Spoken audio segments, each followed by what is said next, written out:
오늘 이 시간에는 감사의 비결이라는 제목을 가지고 말씀 증거하도록 하겠습니다. 제목을 함께 따라하겠습니다. 감사의 비결. 다시 한번요. 감사의 비결. 오늘은 2024년도 맥주 감사 주일입니다.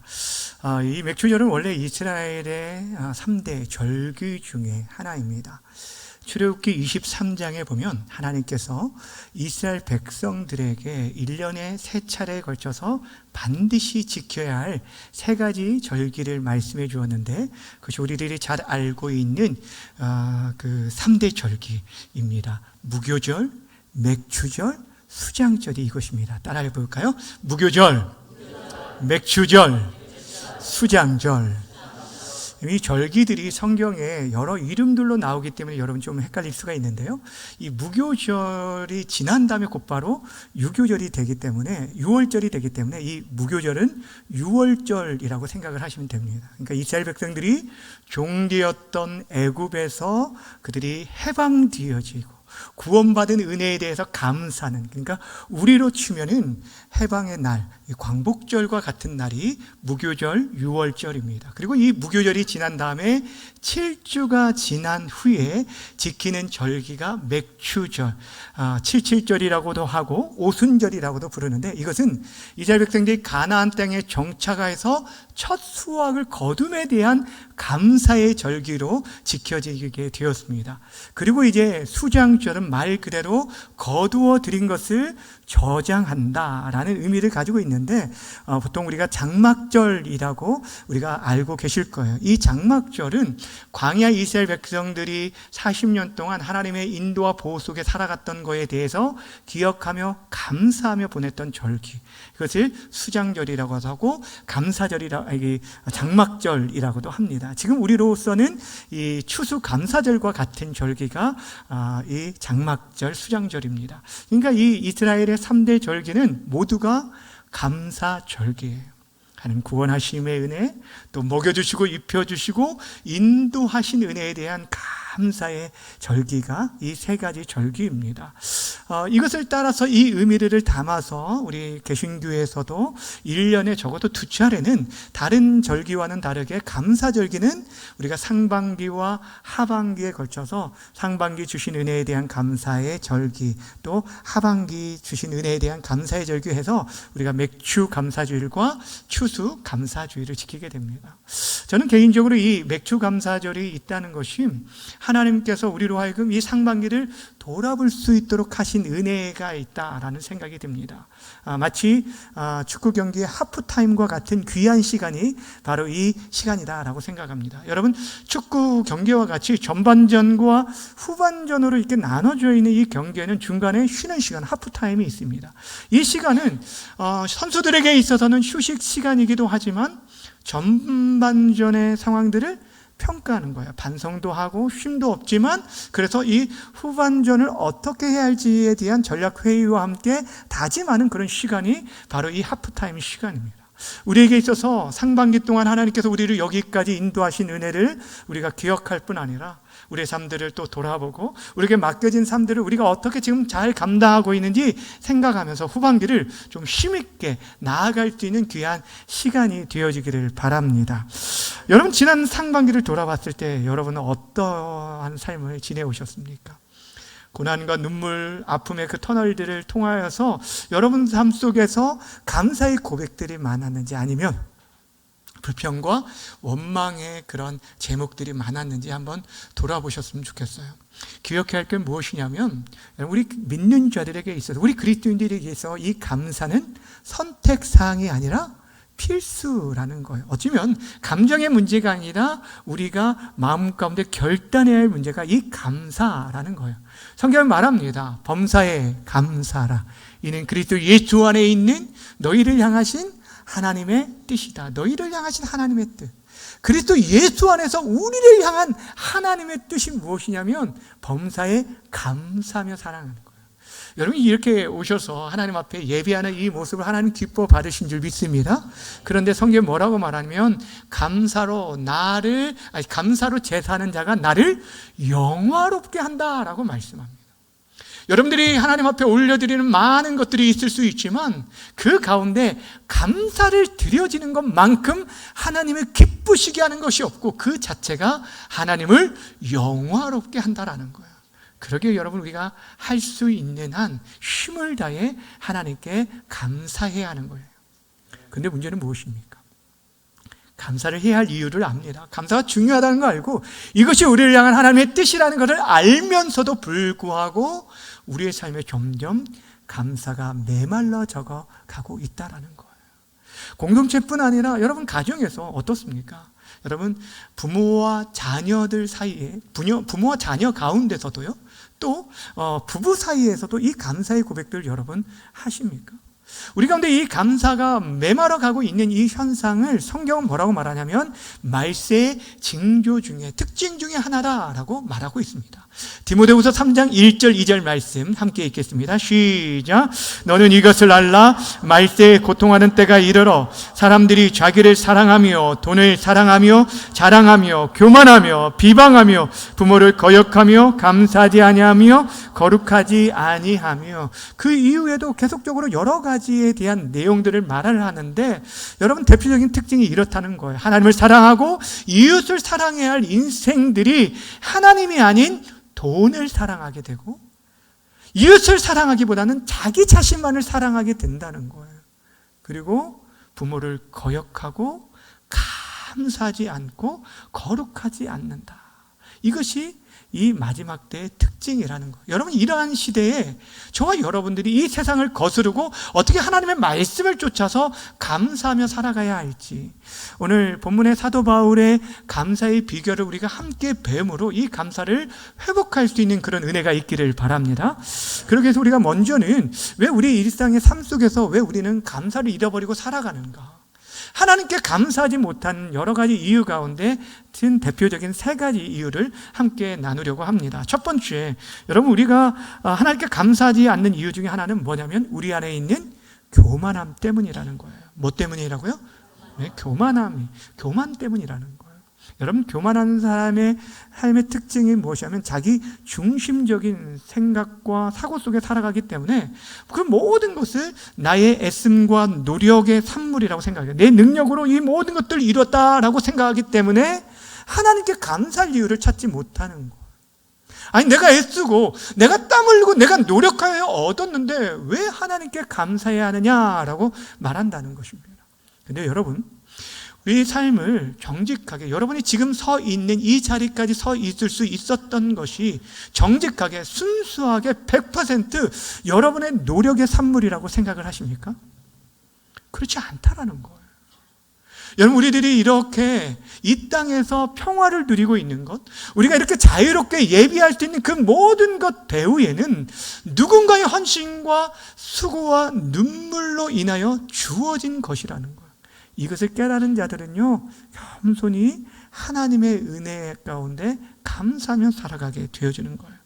여러분 농사를 지을 때를 생각해 보세요. 농작물은 농부의 발소리를 듣고 자라난다라는 얘기가 있듯이 이 농부의 애쓰고 수고한 땀을 통하여서 그 열매가 맺어지는 게 분명합니다.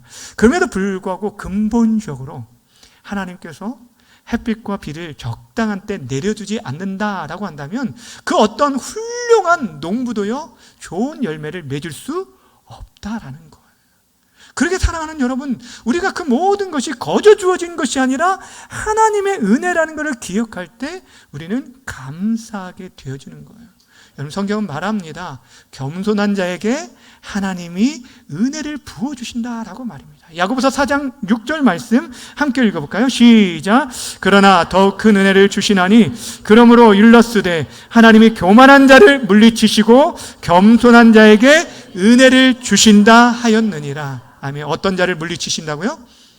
교만한 자는 물리치시고 겸손한 자에게 은혜를 더하신다라는 거예요. 그러기에 지금 우리들이 누리고 있는 그 모든 것이 거저 주어진 것이 아니라 하나님의 은혜의 선물이라는 걸 기억하면서 겸손히 감사하며 지내는 우리 모두가 되어지길 주님의 이름으로 축원합니다.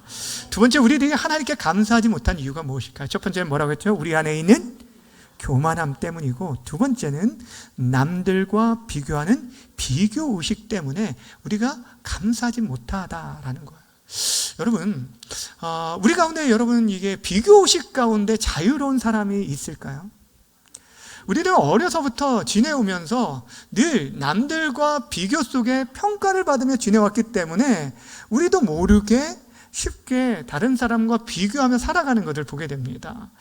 저희 셋째 막내가 지금 초등학교 6학년입니다. 근데 이 녀석이 다니는 초등학교가 혁신교육이라는 주제를 가지고 아이들을 가르치면서 그동안 1학년 때부터 5학년 때까지 시험을 한 번도 본 적이 없었습니다.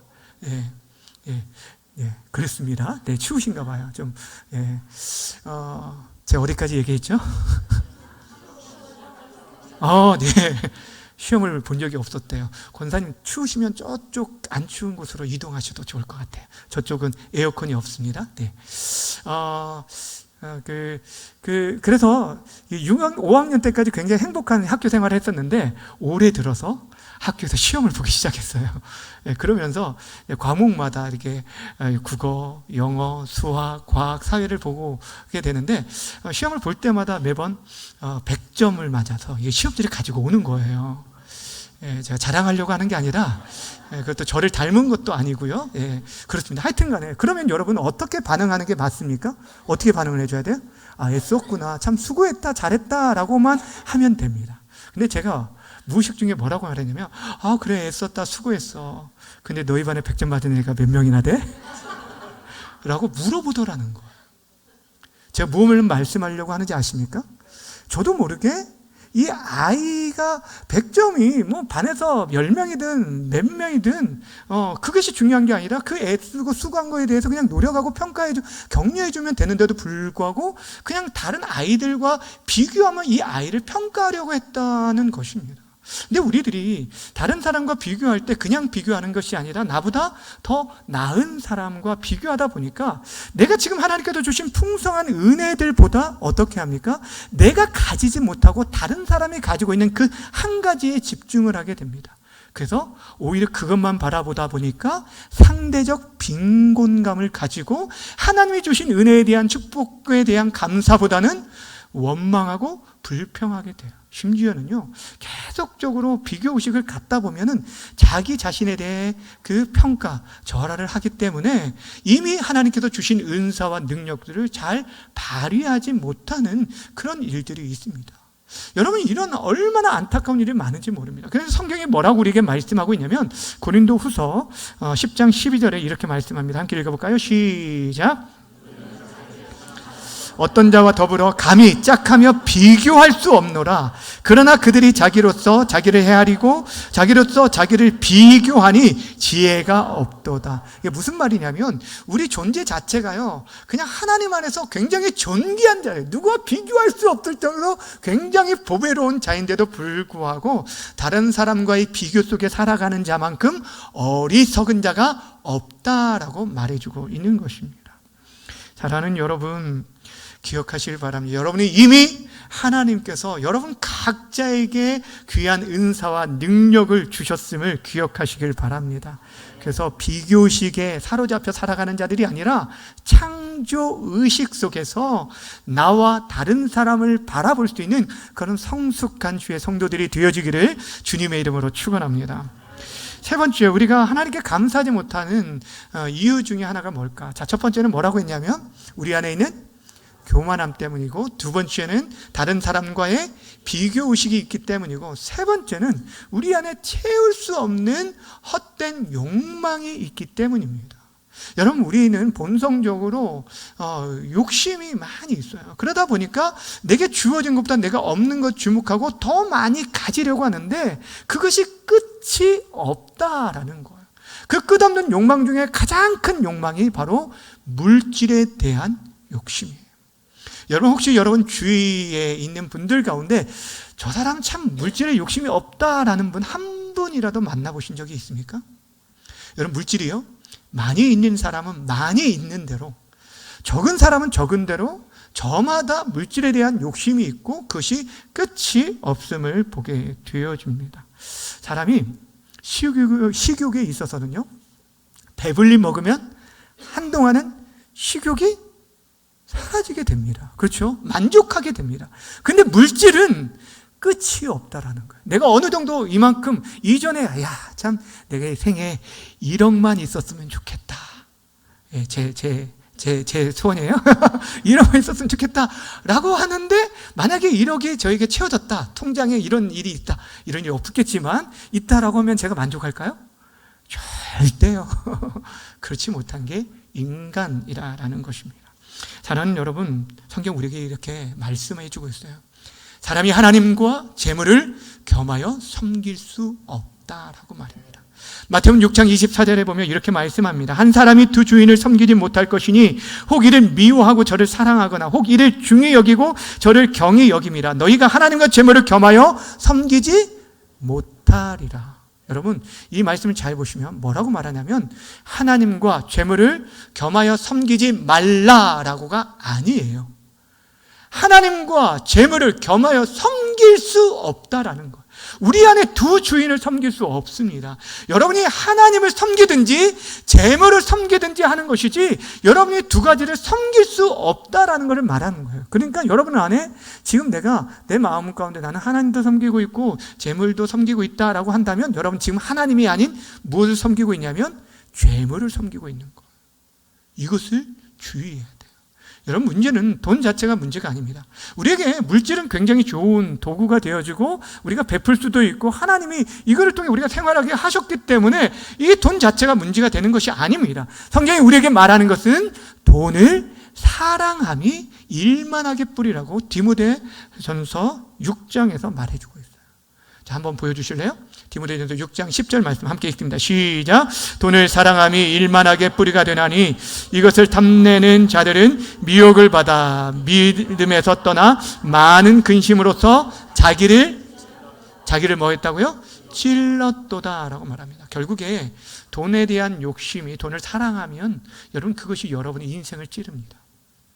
그러니까 여러분, 돈을 쫓아 살아가는 인생치고 그 마지막에 정말 평탄한 삶을 살았다, 그 마음이 평안한 삶을 살았다 하는 사람 찾아보시길 바랍니다. 그렇지 않아요. 그 돈에 대한 욕심이 결국 그 사람을 찌르게 되고 공격하는 것을 보게 되어주는 것이에요. 여러분, 근데도 불구하고 사람들은 내가 지금 돈을 사랑하는 것이 죄라라고 생각하지 않는다는 거예요. 장 베프티스트 바실라라는 이 신부가 아주 유명한 말을 남겼는데, 그가 이런 말을 했어요. 잘 한번 들어보세요. 그동안 나는 수만 명의 고해 성사를 들었는데 그 중에 돈을 사랑한 죄를 고백한 사람은 단 한 사람도 없었다라고 말을 했어요.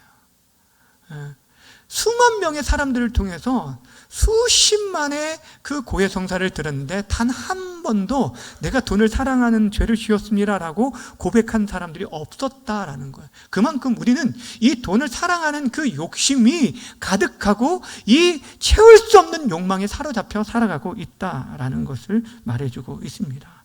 사랑하는 여러분, 하나님을 사랑하기 위해서, 하나님께 감사하기 위해서 우리가 해결해야 할 문제 중에 바로 여기에 하나 있어요. 이것을 극복하지 않고서는 우리들이 온전히 감사할 수 없는 것입니다. 사랑하는 여러분, 이 물질에 사로잡혀 물질에 노예되어 살아가는 자들이 아니라 물질의 선한 청지기가 되어지기를 바랍니다. 물질을 잘 다스리고 하나님이 주신 물질을 여러분 관리함으로 끝나는 것이 아니라 나눠주고 꾸어주고 베풀며 주의 나라를 위해 헌신하며 쓰는 그런 하나님의 사람들 되어주기를 주님의 이름으로 축복합니다. 이처럼 우리들이 마땅히 하나님께 감사하며 살아가야 함에도 불구하고 우리가 하나님께 감사하지 못한 이 세 가지 이유를 살펴봤어요. 뭐가 있다고 했죠? 내 마음속에 있는, 우리 안에 있는 교만함, 그리고 다른 사람과의 비교의식, 또 채울 수 없는 우리 안에 있는 욕망, 이것들로 인해서 우리가 하나님께 감사하지 못하는데 어떻게 하면 이것들을 극복할 수 있을까? 오늘 사도 바울의 그 감사의 비밀결을 함께 보면서 우리들이 다시 한번 우리 안에 이것들을 극복하고 감사하며 살아갈 수 있었으면 좋겠는데, 그러기 위해서 오늘 사도 바울이 어떤 배경에서 어떤 가운데 상황 속에서 이 편지를 썼는지를 우리가 기억해야 합니다. 여러분 잘 알고 있듯이 빌립보서는 사도 바울이 누구에게 보낸 편지냐면 빌립보 교회 성도들에게 보낸 편지입니다. 근데 그때 이 바울이 어디에 있었냐면 로마 감옥에 갇혀 있는 가운데 감옥에서 보낸 편지, 그래서 옥중서신 중에 하나입니다. 그것도 복음을 증거하다가 지금 감옥에 갇혀 있는데, 그 동안에도 이 빌립보 교회는 사도 바울이 개척한 교회인데, 개척하고 곧바로 떠났음에도 불구하고 계속적으로 바울과 영적인 교제를 나누고 이 바울의 사역을 후원했던 교회 중에 하나가 바로 이 빌립보 교회입니다. 근데 바울이 감옥에 갇혔다는 소식을 듣고 그들 가운데 염려가 되었습니다. 또 하나, 이들 가운데 공동체 안에 여러 가지 갈등과 어려움으로 인해서 분쟁과 어려움들이 있었습니다. 이 소식을 사도 바울이 감옥에서 듣게 된 거예요. 그래서 저들이 자신에 대해서 염려하는 부분과 그들 안에 그 문제들을 해결해 주기 위해서 권면하고자 기록한, 감옥에서 보낸 편지가 뭐라고요? 빌립보서입니다. 여러분, 지금은 이 사도 바울은 감옥에서 이제 언제 추록할지도 모르는, 아니 언제 죽을지도 모르는 그런 상황, 추록할지 안 될지 모르는 그런 불안정한 상황 속에 있었습니다. 그러니까 지금 이 편지는 바울이 평안한 가운데, 안락한 가운데 보낸 편지가 아니었다라는 거예요. 그런데 이런 열악한 환경 속에서 어떻게 그는 오히려 성도들을 향해서 감사를 잃지 말고, 기도를 잃지 말고, 기뻐하며 생활할 것들에 대해서 독려하고 있는 모습을 보게 됩니다. 이것이 어떻게 가능하냐는 거예요. 오늘 사도 바울이 그의 권면과 그의 삶의 태도를 통해서 우리 안에 이 감사가 회복되어지는 은혜가 있었으면 좋겠는데, 우리가 크게 세 가지 감사의 비결을 살펴보려고 합니다. 첫 번째, 바울의 감사 비결은 염려 대신 하나님께 기도함으로 감사할 수 있었다라는 것입니다. 오늘 우리가 본문으로 읽지 않았지만 빌립보서 4장 6절과 7절 말씀 함께 읽겠습니다. 시작.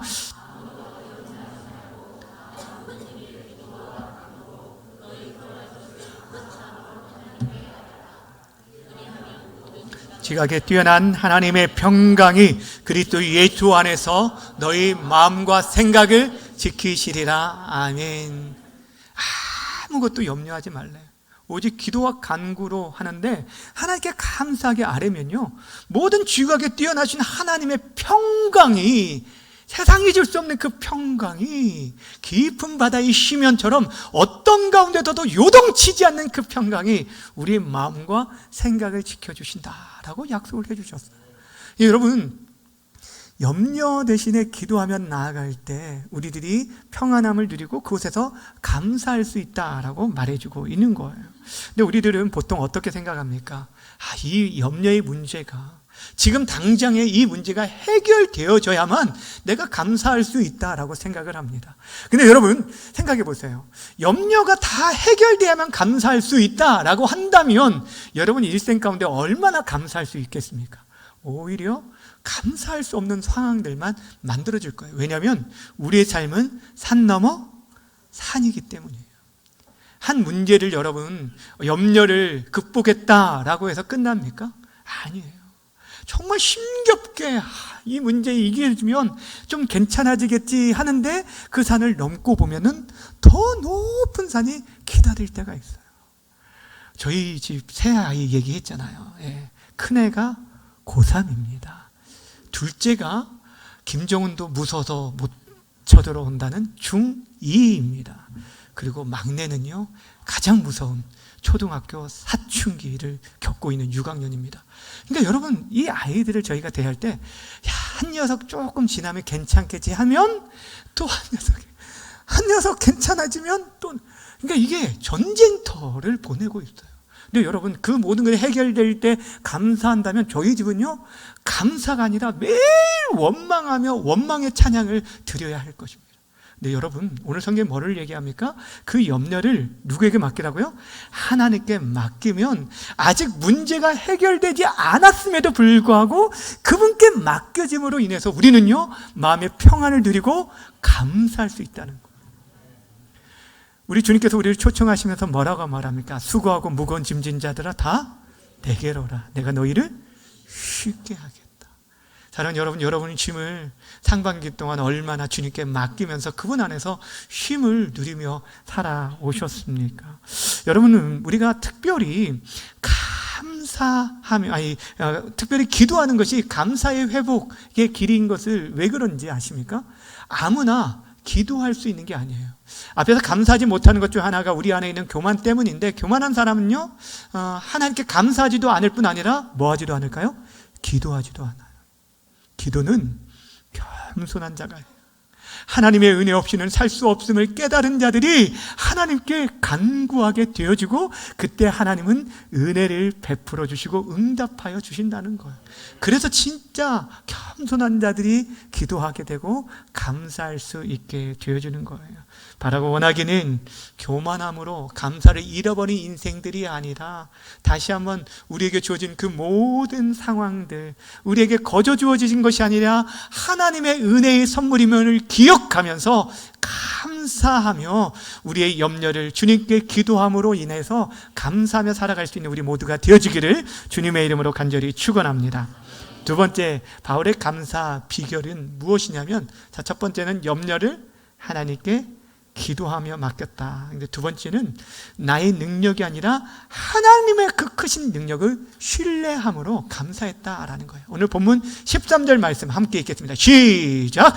내게 능력 주시는 자 안에서 내가 모든 것을 할 수 있느니라. 아멘. 우리가 참 좋아하는 구절입니다. 그런데 이 말씀이 오해하면 안 됩니다. 여러분, 내가 모두가 할 수 있다, 해보자, 할 수 있다, 해보자 라는 그런 구호와 자기 확신, 이걸로 인해서 마인드 컨트롤 하라는 말씀이 결코 아니에요. 이 말씀은 사실 그 앞에 11절과 12절과 이어지는 말씀인데, 내가 어떠한 상황에 처하든지, 궁핍하든 풍부에 처하든지 간에 그 모든 상황들을 속에서 내가 자족할 수 있다, 이것이 이제 말씀인데, 그러니까 여기서 말하려고 하는 핵심은 뭐냐면, 내가 모든 것을 할 수 있다의 강조점이 있는 것이 아니라 내게 능력 주는 자 안에서입니다. 따라합시다. 내게 능력 주는 자 안에서.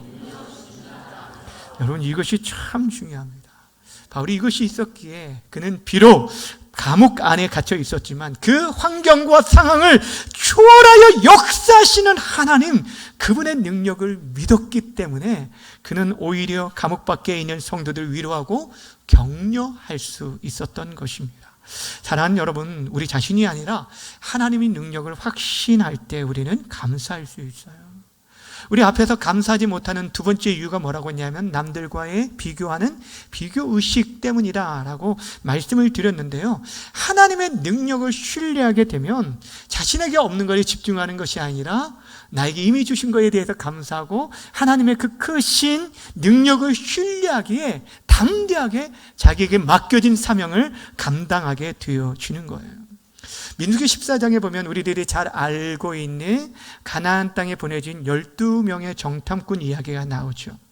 그 12명 가운데 10명의 정탐꾼들, 12명 모두가 40일 동안 하나님의 약속하신 그 땅을 보고 받고 경험하고 돌아오게 되어집니다. 그러면서 고백한 것이, 와, 그 땅은 정말 하나님이 말씀하신 것처럼 젖과 꿀이 흐르는 너무너무 좋은 땅입니다.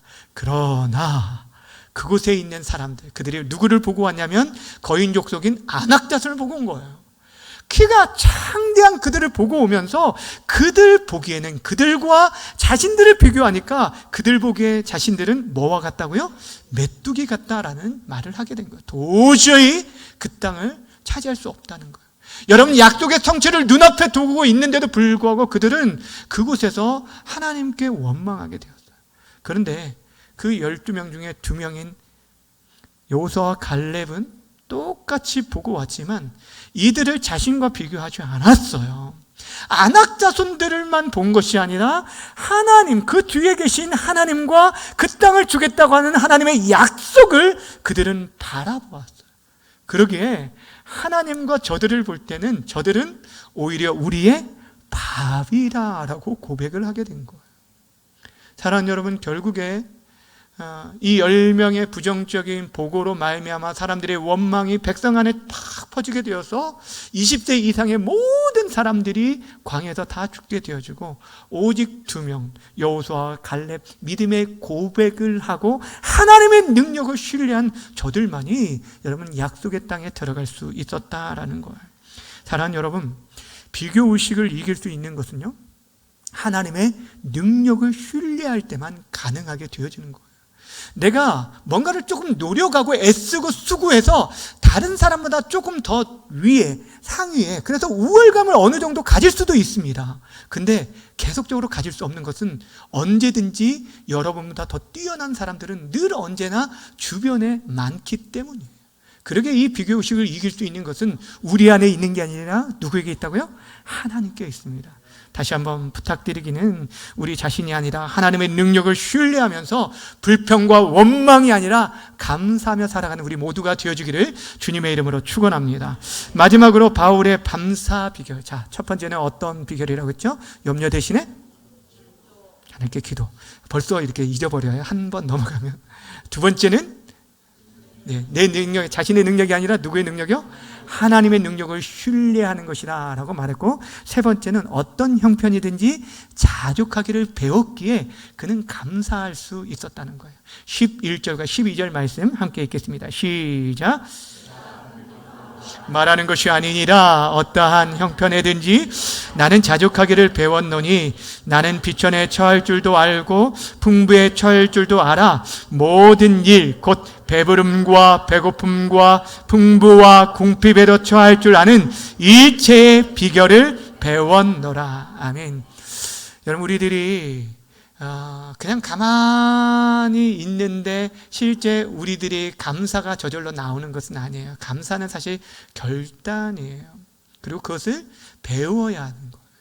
오늘 사도 바울이 자족하기를 배웠다, 일체의 비결을 배웠다라는 표현을 11절과 12절에서 말하는데, 이 모든 경험을 통하여서 그가 깨닫게 되어졌다라는 것을 말해줍니다.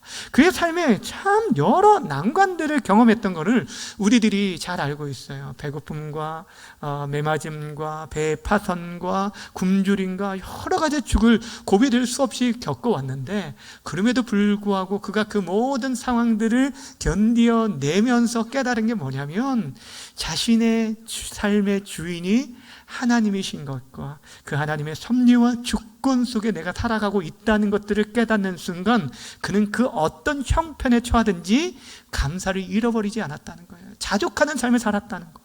그가 풍부하게 생활했다고 해서 자만하지도 않았고, 자신이 아무것도 없는 궁핍한 상황 속에서도 낙심하지 않을 수 있었다라고 말하고 있는 것을 보게 되어줍니다. 그 모든 것은요, 그동안 자신의 삶 속에서 변함없이 그를 이끌어 주신, 함께 하신 하나님의 섭리를 신뢰할 뿐 아니라 그가 그 모든 상황 속에서 그리스도 예수 안에 있었기 때문에 이 모든 것이 가능했다는 거예요. 누구 안에 있었다고요? 예수 안에. 그래서 여러분, 빌립보서에 보면 그렇게 감옥 안에서 기뻐하라, 기뻐하라, 내가 다시 말하노니 기뻐하라 라고 하면서 말할 수 있었던 것은 그리스도 안에. 그래서 그리스도 안이라는 이 말이 가장 많이 나오는 곳이 빌립보서입니다. 이것이 너무너무 중요해요. 여러분, 사도 바울이 감옥 안에서 자족했다. 그 감옥의 생활이 너무너무 평안하고 모든 것이 갖추어졌기 때문에 그렇게 말했을까요? 그런 감옥이 있으면 저 좀 소개해 주세요. 네. 그런 곳은 아무도 없어요. 여러분, 그런데도 불구하고 그가 지금 이렇게 말할 수 있는 것은 무엇이냐면, 그에게 있어서 그 감옥 안에서조차 그는 누구의 다스림과 통치와 보호 속에 살고 있었냐면 예수 그리스도 안에 있었기 때문에 그렇게 말하고 있는 것이에요.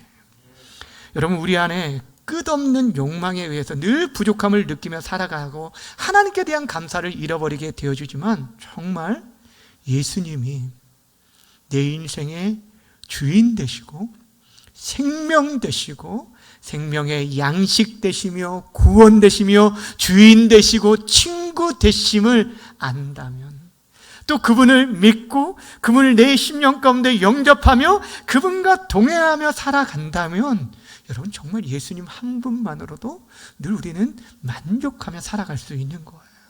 그것은 마치 다윗이 여호와는 나의 목자시니 내게 부족함이 없으리로다 라고 말한 것과 마찬가지. 모든 것이 다 갖춰지고 풍요하기 때문에 내게 부족함이 없다라고 말한 것이 아니에요. 하나님이 내 인생의 목자 되신다면, 그분이 내 인생을 양과 같이 곁길로 가려고 하는 나를 여전히 포기하지 않고 사랑으로 다스리며 그 지팡이와 막대기로 나를 안위하시며 푸른 초장 맑은 시냇가로 인도하시는 주님임을 내가 믿게 될 때, 그분 한 분이면 충분하다는 것.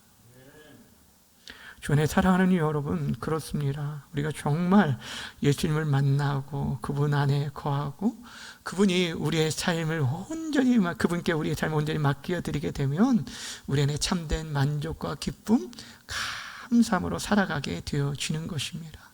그러기에 채울 수 없는 세상의 헛된 욕망에 사로잡혀서 돈의 노예로 살아가는 자들이 아니라 정말 예수 그리스도를 믿는 믿음을 가지고 그분과 함께함으로 그 어떤 상황 속에서도 만족하며 감사하며 살아가는 우리 모든 성도님들 되어지기를 주님의 이름으로 축원합니다.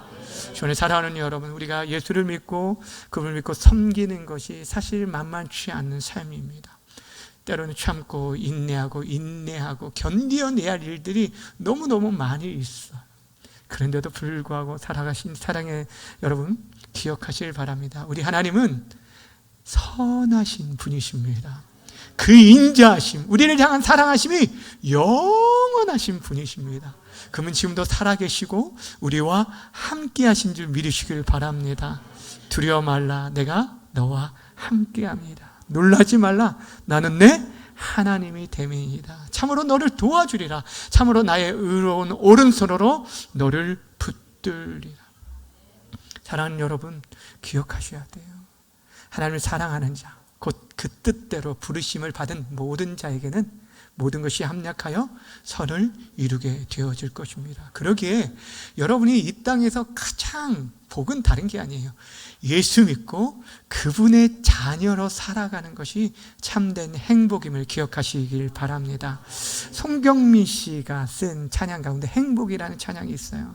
그 가사를 제가 좀 읽어드릴게요. 한번 보세요. 나는 어떠한 행복을 추구하고 있는지.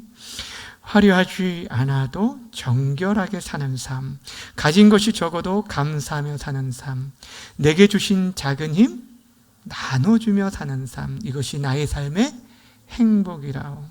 눈물 날 일 많지만 기도할 수 있는 것, 억울한 일 많으나 주를 위해 참는 것, 비록 짧은 작은 삶, 주 뜻대로 사는 것, 이것이 나의 삶의 행복이라오. 이것이 행복이라오. 세상은 알 수 없는 하나님 선물, 이것이 행복이라요. 하나님의 자녀로 살아가는 것, 이것이 행복이라오. 여러분, 정말 하나님의 자녀로 살아가는 것이 행복함인지 기억하면서 살아가고 계십니까? 끊임없는 우리 안에 있는 교만함과 비교의식에 사로잡혀서 내가 없는 것에 주목하고 또 계속적으로 우리 안에 정말 채울 수 없는 헛된 욕망에 사로잡혀 살아가는 것이 아니라 우리 안에 염려도 우리 주님께 맡겨드리고 또 우리 삶 속에서 정말 하나님의 능력에 우리가 사로잡혀 살아가는 자임을 기억하시고, 무엇보다도 여러분이 그 어떤 형편에서도 예수 그리스도 안에서 만족하고 감사함으로 인해서 여러분이 전반기의 삶보다 후반기의 모든 삶의 과정 속에서 감사와 찬양의 고백이 넘쳐나는, 그래도 여러분의 가정뿐 아니라 여러분이 거하는 모든 곳에 찬양의 역사, 감사의 고백이 흘러넘치는 귀한 은혜가 있기를 주님의 이름으로 간절히 축원합니다. 우리 함께 찬양하며 나아갔으면 좋겠는데요. 주께 감사하세, 그는 선하시며 인자하심이 영원함이라. 가사가 너무 단 한 절밖에 안 돼 있어요. 그러나 이 가사 속에 정말 너무너무 깊은 진리가 담겨져 있습니다. 주님 선하신 분, 가장 좋은 것으로 우리 인생 가운데 채워주신 좋으신 우리의 아버지십니다. 그분의 사랑하심이 영원해요. 우리가 잠시 떠나고 실패하고 넘어졌을지라도 포기하지 않고 여러분이 찾아오셔서 사랑으로 여러분은 손잡아 주시고 눈물 닦아 주시고 다시 한번 십자가의 사랑 앞으로 나오게 만들어 주실 거예요. 여러분 상반기에 감사하지 못했습니까? 실패했습니까? 다시 한번 그 사랑 앞으로 나아오시길 바랍니다. 예수 안에서만 우리는 감사하며 살아갈 수 있습니다. 이 찬양의 고백 하나님께 올려드리며 기도하며 나아가겠습니다.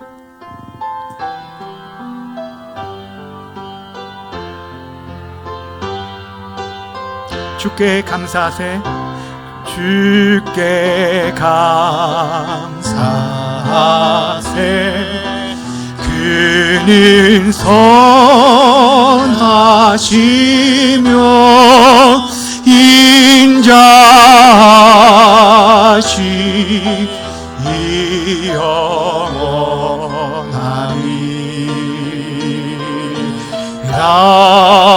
주께 감사하세. 그는 선하시며 인자하시니 영원함이. 다시 한번 고백합시다.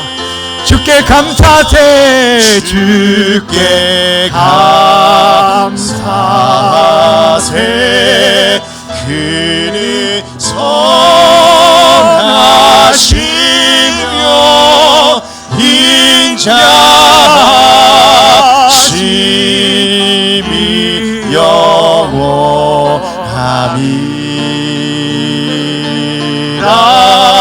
주께 감사하세. 그는 선하시며 인자하심이 영원함이.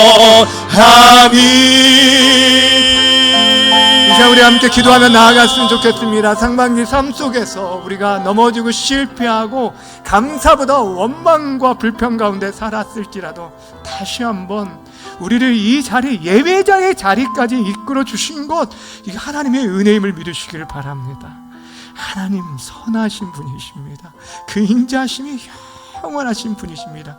그 사랑을 깨달아 알게 하시고 우리 가운데 예수 안에 거함으로 인하여서 후반기에 감사가 넘쳐나는, 오늘 바울의 감사의 비결이 나의 감사의 고백이 되게 해달라고 우리 주여 한번 부르고 기도하며 나갑니다.